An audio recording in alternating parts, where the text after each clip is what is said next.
बिस्मिल्लाहिर्रहमानिर्रहीम। अस्सलामुअलैकुम।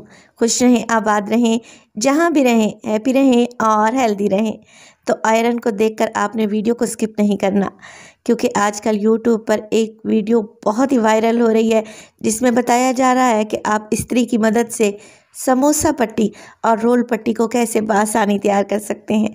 चलें जी, मैंने भी सोचा मैं इस तरीके को बना कर देखूं ताकि मेरे लिए भी इजी रहे समोसा पट्टी बनाना। मगर जब मैंने इस तरीके को अप्लाई किया तो यकीन करें मेरी बैंड बज गई। आज इस वीडियो में आपको बताऊंगी कि समोसा पट्टी या रोल पट्टी बनाने का असल तरीका क्या है, और अगर आप आयरन वाला तरीका अप्लाई करेंगे ना तो उसके क्या रिज़ल्ट आएंगे। तो वीडियो को एंड तक देखें, वीडियो अच्छी लगे लाइक कर दें और चटपटे पकवान को सब्सक्राइब भी कर लें। तो मैंने ले लिया है आधा किलो के बराबर मैदा। अगर कप्स में देखें तो यह है 4 कप। 1 टीस्पून इसमें डालें नमक और 3 टेबलस्पून आप इसमें कुकिंग ऑयल डालें। कुकिंग ऑयल डालने की वजह से समोसा पट्टी नरम रहेगी और समोसे भी क्रिस्पी बनेंगे इंशाल्लाह ताला। तो मिक्स करेंगे और थोड़ा थोड़ा पानी डालते हुए आप लोगों ने आटा गूंद लेना है। मैदे की जगह पर आप फाइन आटा भी ले सकते हैं, उससे भी बेहतरीन रिजल्ट आएगा। मुक्की लगाते हुए आटे को नीट कर लें और देखें एक सॉफ्ट सी डो मैंने गूंदी है। आपने समोसा पट्टी के लिए जो डो गूंदी है उसको सख्त नहीं रखना, हल्का सा इस पर ऑयल अप्लाई करें। ये जब अच्छे से नीट हो जाए और इसे आधे घंटे के लिए आप लोगों ने लाजमी रेस्ट देना है। चलें जी, कवर लगाकर इसे आधे घंटे के लिए छोड़ देते हैं। जब तक मैं क्या करूँगी, मैंने ले लिया है एक अदद बोल और उसमें डाला है 1/4 कप या फिर 5 से 6 टेबलस्पून कुकिंग ऑयल, और इसमें 3 टेबलस्पून में डालूँगी मैदा और इसे अच्छे तरीके से मिक्स करेंगे और एक गाढ़ा सा पेस्ट बना लेंगे। ये हम अप्लाई करेंगे रोटियों के दरमियान में। जब हम मांदा पट्टी बनाएंगे ना, तब ये रोटियाँ ईज़िली आपस में से अलहदा हो जाएंगी। तो इसे भी एक साइड पे रख दें। आटे को रखे हुए तकरीबन आधा घंटा गुजर चुका है। ये अच्छे से सेट हो चुका है और अच्छा खासा मुलायम भी है। चलें जी, पेड़े बना लेते हैं। अब मीडियम साइज़ के पेड़े बना लें, रोटी जैसे बनाते हैं ना आप, उससे थोड़े से छोटे साइज़ के, और इन्हें एक साइड पे रख दें। काउंटर पर डालें हल्का सा मैदा और रोटियों को बेलना स्टार्ट कर दें। अब मैंने यहाँ पर 3 रोटियों का एक बैच बनाया है, यानी कि 3 रोटियाँ बेलूँगी और उसको फिर आयरन की मदद से हम मांदा पट्टी या रोल पट्टी बनाएंगे। चलें जी, मीडियम साइज़ की 3 रोटियाँ बेल लें और फिर सबसे पहली रोटी उठाएं और इस पर लगाएं आप ऑयल और मैदे का मिक्स जो कि हमने बना कर रखा हुआ था। ये जो गाढ़ा सा पेस्ट है ना, ये आप लोगों ने बहुत ही अच्छे तरीके से लगाना है, किनारों तक लगाएं ताकि जब रोटियां पक जाएं तो ये इजीली आपस से अलहदा हो जाएं। इस पर लगाएंगे हल्का सा खुश्क आटा या मैदा और दूसरी रोटी को हमने इसके ऊपर रख देना है। इसी तरीके से दोबारा से हम रोटी के ऊपर लगाएंगे ऑयल और मैदे का घोल और फिर इसके ऊपर भी हल्का सा मैदा डस्ट करें और तीसरी रोटी लगा दें। अब यहाँ पर आप जितनी रोटियों को हैंडल कर सकते हैं आराम से आप लोग उतनी ही रोटियाँ लगाएं। मैं सिर्फ 3 रोटियाँ लगा रही हूँ। अब मैंने इसको बेलना स्टार्ट कर दिया है। इतना बेलें कि एक बड़ी सी रोटी बन जाए। ये बहुत ही आसानी से इतना काम तो हो गया। आगे चलकर बताती हूँ कि आगे मेरे साथ क्या मसला बना। एक बड़ा सा बटर पेपर लेना होगा आपको।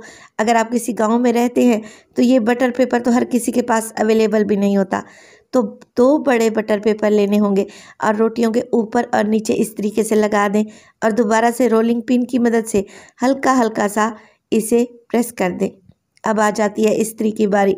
तो यहाँ पर आयरन को मैंने फुल गरम किया था, यानी कि नंबर 6 पर गरम करें और फिर आप लगातार आयरन को चलाते रहें। तो यहाँ पर जो मेरी बैंड बजी थी ना, तकरीबन 7 से 8 मिनट के लिए मैं मुसलसल इस्त्री को इस तरीके से घुमाती रही हूँ, मगर मजाल है कि रोटियों को सेक लगे और वो पकना स्टार्ट हो।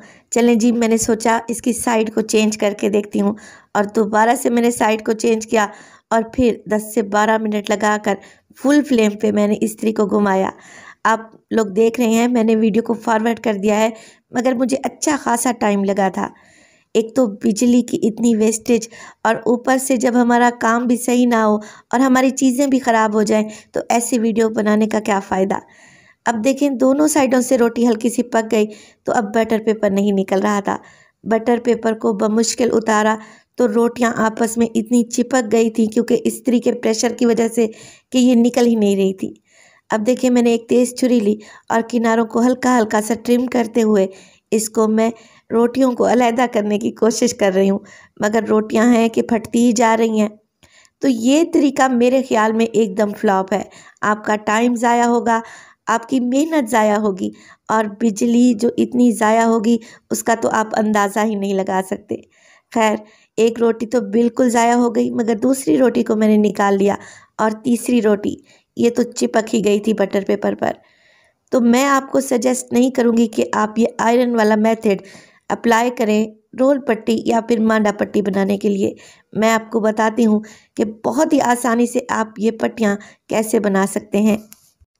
अब देखिए यहाँ पर 4 रोटियों की मैंने एक बड़ी सी रोटी बना ली है।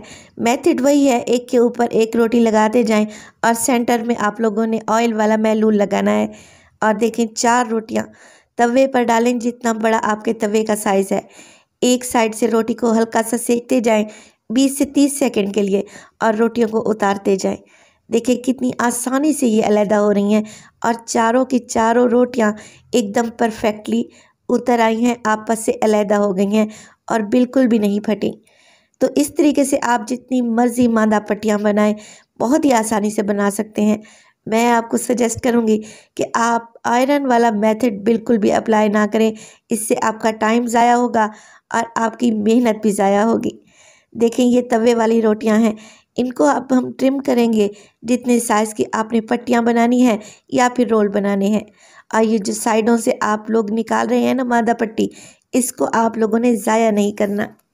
तो इस्त्री वाला तजर्बा तो मेरा एकदम नाकाम रहा है। मैं आपको सजेस्ट करूंगी आप लोग तवे पर ये पट्टियाँ बनाएं, बहुत ही आसानी से बनेगी और एकदम परफेक्ट बनेगी इंशाअल्लाह ताला।